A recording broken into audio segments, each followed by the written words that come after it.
السلام عليكم ورحمة الله وبركاته. عاملين ايه؟ يا رب تكونوا بألف خير. انا نونا وقناة اسمها حياة نونا. صباح الخير على عيونكم، صباح الفل، صباح النشاط، صباح كل حاجة حلوة. يا رب يومكم كده من اوله يبقى زي العسل. بصوا بقى، امبارح انا غسلت شوية مواعين، كانت المواعين اكتر من كده، فسامحوني على المنظر بقى. كانت اكتر بقى من كده، حلل وصواني ومش عارفه ايه وكوبايات وحاجات تانية. بس بصراحه امبارح كنت تعبانه جدا، ما قدرتش اكمل. قلت بكره الدنيا مش هتطير يعني، كده كده ما حدش هيعمل لك حاجه، انت كده كده بتقومي وتعملي حاجتك بنفسك، فما تجوش على نفسكم. المهم، قلت بقى بكره الصبح اقوم اعملها كده واخلص. فانا بوريكم بقى كده شكل المطبخ.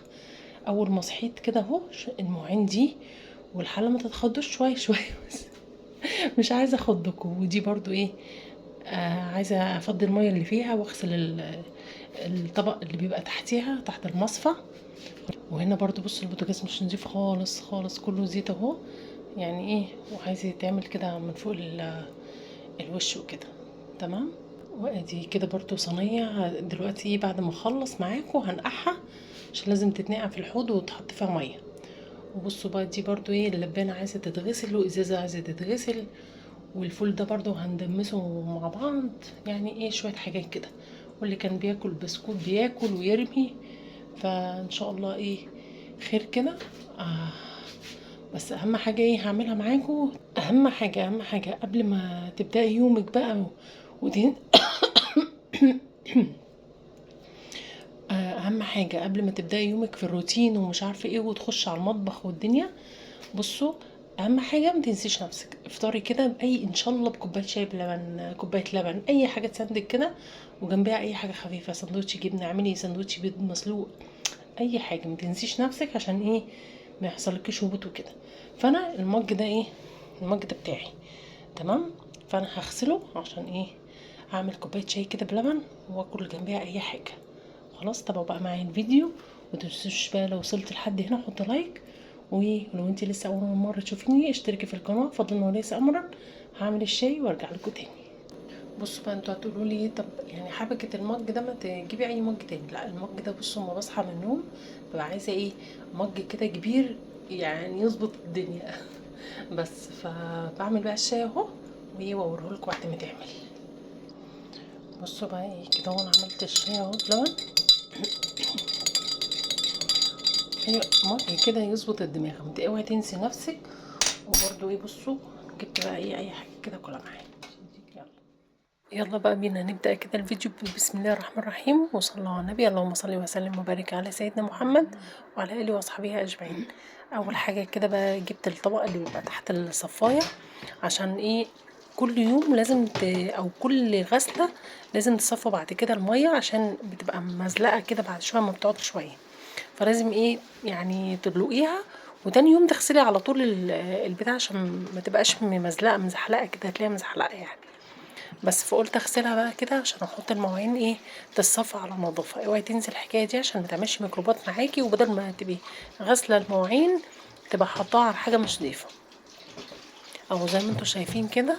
بصوا بقى، والله امبارح كنت تعبانه بجد، ما قدرتش اكمل المطبخ. قلت مش مشكله، هكمله تاني يوم، يعني الدنيا مش هتطير. وكده كده انت اللي بتعملي الحاجه، يعني محدش بيساعد معاكي في البيت او كده. فالحمد لله. ما تجوش على نفسكم قوي يا جماعه. عادي، الحاجه لو ما اتعملتش النهارده تتعمل بالليل، تتعمل بكره الصبح، عادي مش مشكله. بصوا بقى، اديني غسلت اهو الطبق اللي تحت الصفايه زي ما انتوا شايفين. وفين اللايكات بتاعك؟ وفين عايزاكم بقى تساعدوني كده وتحطوا لي اللايك بتاعكم الكبير ده، ماشي؟ واتفرجوا على الفيديو من لحد النهايه، يعني عشان كده تفرحوني. وقولوا لي برضو كومنتات كده، لو في اي حاجه نقد الفيديو او حاجه مش عاجباكم قولها لي برضو في التعليقات. بس انا بحبكم جدا، وبحب اخد رايكم في كل حاجه. بصوا بقى، طبعا المج الكبير بتاعي اهو غسلته تاني بقى اهو. انت كده شحنتي بقى يعني اشتغلي زي ما انت عايزه، لكن ما تشتغليش. امبارح انا نسيت نفسي اساسا، وقعدت اعمل في الحاجه ونسيت ان انا افطر. والله شوفوا لدرجه نسيت ان انا افطر. اعمل ده اعمل ده اعمل ده، ونسيت ان انا افطر لحد ما فضلت اقول لكم ايه، لحد ما فضلت الساعه 3 وانا ناسيه ان انا افطر اساسا. فما تجوش على نفسكم. ومعلش بقى عشان صوتي منبوح شويه، انتوا عارفين ايه الايام دي يعني. بيبقى دخان بقى وحاجات بسيطه كده، ما بين الفصول فلازم اتعب الحمد لله يعني. بس بقى كده بدأت بقى اغسل المواعين. بصي ما دام انت بقى ايه دخلتي كده على المطبخ، واحده واحده هتعملي كله وهتشطبي كله من غير ايه اي تعب، يعني مش هتحسي بالحاجه. بس شغلي حاجه، شغلي قرآن. انا بصراحه ايه قمت والله بجد روقت بره الدنيا، روقت الشقه، وبعد كده ايه ولعت القرآن ولقيت سورة البقرة كده بتفائل بيها على الصبح كده، بحب اشغلها على الصبح فشغلتها. طبعا القرآن كله حلو، بس انا ايه بحب اشغل سورة البقرة كده. فبجد صوت القرآن في البيت حلو جدا. ما تنسوش ان انتوا تشغلوا قرآن في بيوتكم. رقية شرعية، اي قرآن يا جماعة، بس ما تنسوش ان انتوا تشغلوا قرآن. بجد بجد بيدي طاقة ايجابية قوي للبيت، وبيدي سكينة كده واطمئنان. فانا هنا بقى كنت ايه سايبة التلفزيون شغال على سورة البقرة وقلت بقى اعمل الفيديو ده معاكم كده. فالحمد لله. فواحدة واحدة كده الحاجة بتتعمل، ما تجوش على نفسكم. انا عارفة اليوم ما بقاش فيه بركة، بس والله العظيم واحدة واحدة كده هتلاقي الحاجة ايه خلصت معاكي. بس ومادام بقى ما فيش حد معاكي بقى وتعملي حاجتك براحتك، فدي اهم حاجة ان انت تعملي حاجتك براحتك كده، ما يبقاش حد واقف لك، ما فيش طلبات اثناء ما انت ما بتعملي الحاجة. فاحسن حاجة تعملوا حاجاتكم بجد، تقوموا الصبح بدري تعملوا الحاجة بتاعتكم كده وتخلصوا، وتلاقوا الحاجة ايه اتعملت معاكي بسرعة. وفي نشاط، بيبقى في نشاط كده الصبح احسن من اي وقت بجد والله. فقومي كده الصبح عندك اولاد فطريهم او اعملوا لهم سندوتشات وخلاص طمنتي عليهم وراحوا المدرسه. قومي بقى ايه شوفي حاجتك، وكوني نايمه بدري شويه عشان تقدري ايه تقومي بدري. بس تعملي حاجتك واحده واحده كده من غير ما اي حد يبقى واقف فوق دماغك، وتلاقي الدنيا ماشيه بسلاسه كده، وخلصت حاجتك اوام اوام. بجد بجد بصوا انا ما كنتش هقوم بدري. عارفه اما تبقوا نايمين كده وحاجه تكسلكوا كده وتقولوا لا لا ناموا شويه لسه بدري. ما انا لو نمت مش هصحى، انا لو نمت دلوقتي انا مش هصحى. فوالله بجد ساعات كتير يقولي لا لا لا نامي كده، نامي نامي الحاجه مش هتطير. واقوم متاخر الاقي الدنيا وقفت فوق دماغي كلها مره واحده، مواعين على ترويق على تنظيف على مش عارفه على اكل على بصوا كل حاجه. بس وبالذات أيام المدارس دي بتبقى رخمة شوية، يعني بتبقى تحسي الحاجة في ضغط نفسي وجسدي عليكي. فبجد بجد لأ، الصحيان بدري حلو. فقلت لأ أقوم بقى ايه قومي يا بنتي شوفي اللي وراكي.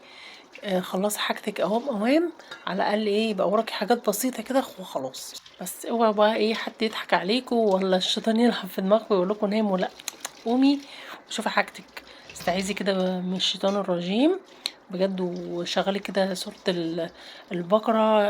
أي قرآن عندك في البيت شغليه. هتلاقي نفسك قمتي، وأول بس ما تقولي بسم الله الرحمن الرحيم خلاص يعني. وما تقوميش على الموبايل، ما تقوميش تقعدي على الموبايل. عشان لو انت قعدتي على الموبايل بصي مش هتقومي، هتقولي نص ساعة ساعة لحد ما الوقت يجري منك. كلنا كده. انا بصوا انا بقولكوا كل الحاجات دي عن تجربة، لاني كتير كتير عدى عليا اقوم على الموبايل اقعد اتفرج على ده واقول ايه لا شويه واقوم الاقي الوقت يجري مني اساسا. فالموبايل ده بجد بجد زي ما هو يعني حلو وبنستفيد منه، بيبقى ساعات نقمة جامد قوي. بس قومي بقى كده زي ما انتوا شايفين. ايه قربت اخلص المواعين اللي في الحوض. لسه بقى برضو هو في شويه حاجات بره كده، وقلت ايه اعملها معاكم. بس زي ما انتم شايفين كده. بصوا بقى بحب انا اغسل الحاجات الكبيره، الحاجات الصغيره دي انا بكرهها. تحسي كده بتاخد مجهود عن الحاجات الكبيره، تقعدي تتعاكي فيها اساسا وهي مش باينه من الايد، فبتبقى رخمه قوي في الغسيل. بصي حاجه اقول لك حاجه، اول لما تلاقي الدنيا متلعبكه معاكي في الشقه وفي المطبخ ومش عارفه ايه وكده، اول حاجه تبداي بيها لو الشقه مش نظيفه او مليانه كده اول حاجه لو انت صاحيه بدري عادي خش المطبخ وخلصي المطبخ والمواعين وكل حاجه ونضفيه وخليه زي الفل والبوتاجاز وكل حاجه. لكن لو مش صاحيه بدري ومثلا بقى هي على الظهر والكلام ده، لا، اول حاجه بقى تبداي بيها الريسبشن، اللي بيبقى بره مثلا، اللي انت لو حد جالك بيشوفه او الكلام ده او بيقعد فيه، او اوضه المعيشه لو بتقعدي فيها حد والكلام ده كله. ليه؟ لو حد جالك على فجأة ما تبقاش الدنيا مش متروقة ولا انت عاملة حسابك ولسه هتروقي والكلام ده، لا لا، تبقى الدنيا عندك كده رايقة ونظيفة وخلاص، وخلصتي من الريسبشن بره وروقتيه وخلاص. خش بقى على ايه، اوضة اوضة. ده الكلام ده لو انت ايه مثلا صاحية متأخر، خش بقى على اوضة اوضة، وبعد كده اعملي ايه المطبخ. كده كده المطبخ محدش ايه بيخشه غيرك انت واولادك مثلا او اللي في البيت بس. فاهتمي ببره وايه وخلصي حاجتك ايه واحده واحده كده هتخلص، عشان لو حد جالك فجأة كده ما تبقاش الدنيا قايمه كلها وانت ما عملتيش حاجه وما لحقتيش وبصراحه بيبقى منظرها مش حلو خالص.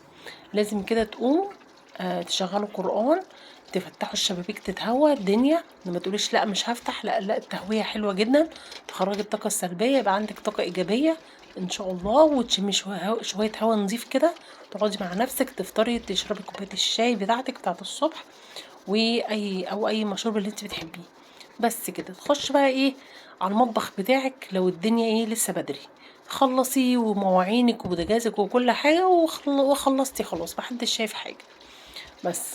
ولسه قدامك ايه الوقت طويل. لكن لو ما عندكيش وقت وقايمه متاخر، ابدأي بره الاول، روقيه، وبعد كده ايه الاوض، وبعد كده خشي المطبخ بقى براحتك، محدش ايه هيبقى معاكي بس. فبجد بجد انا بقول لكم شويه حاجات عن تجربه، يعني ايه، ما تسيبيش الدنيا تضرب تقلب وانت قايمه متاخر الظهر ولا الكلام ده، وبالذات لما يكون مثلا ايه في بيت عيله او الكلام ده، وانت بقى ايه لسه ما عملتيش اي حاجه وتخشي تعملي المطبخ وتسيبي الدنيا مش نظيفه، لا، اعملي الاول بره وروقيه ومية مية وخليه زي الفل. لو اي حد جيلك يبقى ما فيش مشكله عندك، وبعد كده اخش المطبخ بس. اهو زي ما انتوا بقى شايفين، هغسل بقى ايه، غسلت كده المواعين، هغسل بقى الحوض. دايما دايما اغسلوا الحوض بعد المواعين يا جماعه، عشان المواعين الحوض كده يبقى نظيف وبيلمع معاكي ومش ممزلق ولا الكلام ده كله. تقدري تحطي فيه كوبايات، تقدري تحطي فيه ازايز. انا الازايز بخليها اخر حاجه بعد بقى ما بغسل المواعين والكلام ده. بس الحمد لله انا كنت ايه عامله شويه ازايز امبارح بالليل، فكان فاضل لي ازازه واحده بس اللي هعملها. انا كده بقى ايه بنشف الميه اللي بتبقى على الرخامه، اهو عملتها اهو. وقولوا لي برضو رايكم بالله عليكم، وقولوا لي كده، وما تنسوش اوعوا تنسوا اللايكات اوعوا واتفرجوا على الفيديو لحد الاخر. انا عارفه ان انتوا والله اللي مشترك في القناه يبقى بيحب نونا، وانا بحبكم جدا وبجد بجد بتشجعوني وبثق في رايكم. ربنا يا رب يديمكم نعمه كده ايه في حياتنا، وان شاء الله على خير باذن الله. اهو زي ما انتوا شايفين بقى ايه، خدت الرخامه اغسلها بقى كده، فضيتها طبعا وقلت اغسلها بقى بالمره كده ايه عشان اخلص منها، عشان تبقى الدنيا نظيفه كده واحده واحده. اهو زي ما انتوا شايفين، وجبت كده ايه الفوطه المبلوله، هبدا بقى ايه الم بيها كل الحاجات دي كلها. اهو زي ما انتوا بقى شفتوا اهو خلصت. بصوا بقى ايه الفول، انا مش هعمله كله معاكم، انا ايه في كده كده عاملاه في القناه. خشوا بقى ايه على القناه وهتلاقوا في الاكلات، افتحوا اللينك بقى بتاعه، هتلاقوا طريقه الفول بطريقه حلوه جدا جدا جدا، ويبقى فاتح معاكي كده وجميل بجد اكنه فول امريكانو بالظبط. رحت بقى على البوتاجاز، ايه قلت بقى ايه اعمله كده من فوق الوش وخلاص. انا يا جماعه البوتاجاز بتاعي مط، مش لامع، عشان في ناس مثلا بتحسب ان ده مش نظافه، لا، في بوتاجازات بتبقى بتلمع قوي، وفي بوتاجاز بتبقى مط. انا من نوع البوتاجاز بتاعي بيبقى مط تمام. يعني في ستانلس بيبقى لامع وبيلمع، وفي ستانلس بيبقى مط كده ايه شويه مبيبقاش بيلمع قوي زياده عن اللزوم، فانا بتاعي من النوع اللي هو المط. هبدا بقى ايه اغسله كده اهو زي ما انتوا شايفين. ما ننساش برضو الازاز اللي بيبقى ورا كده بيبقى كله زيت ودهون مطرح ايه ما بنعمل الاكل. ونصيحة مني، لو انت عندك بوتاجاز وبتفكري ان انت تشيلي الازاز اللي ورا في الظهر ده، لا، انصحك ما تشيلوش، لان بصي السيراميك هتبهدل عندك والدهون هتنزل تحت، فده بيحوش لازمته ان هو بيحوش الدهون. بجد بجد بيحوش الدهون، ما تبقاش بقى ايه يعني في كل مكان كده ورا البوتاجاز وكل شويه تنضفي، لكن سهل قوي ان انت تنضفي الازاز بتاع البوتاجاز. وخلوا بالكم برضو في نوعيات بوتاجازات لما تيجي مثلا الازاز بيبقى سخن وتيجي تحطي عليها ميه وتغسليها ما بتستحملش فبتفرقع لا قدر الله. فخدوا بالكم من الحاجات دي يا جماعه، ما يبقاش البوتاجاز سخن وانتوا ايه تعملوه بميه بارده او بميه وتغسلوه، ممكن لا قدر الله ايه الازاز يحصل له كسر او حاجه. بلم بقى الميه الصابون اللي انا عملته اهو.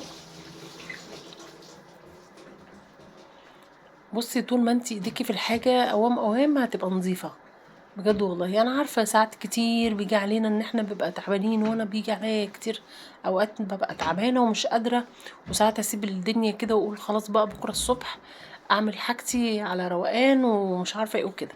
فعادي يا جماعه، فكلنا بنتعب وكلنا بيبقى مثلا بيجيلنا حاله كده ان احنا مش عايزين نعمل حاجه نفسيا، ضغوطات اي حاجه، فعادي مشوها يعني، الدنيا مش هيحصل حاجه كده. بقى انا ايه غسلت البوتاجاز اهو.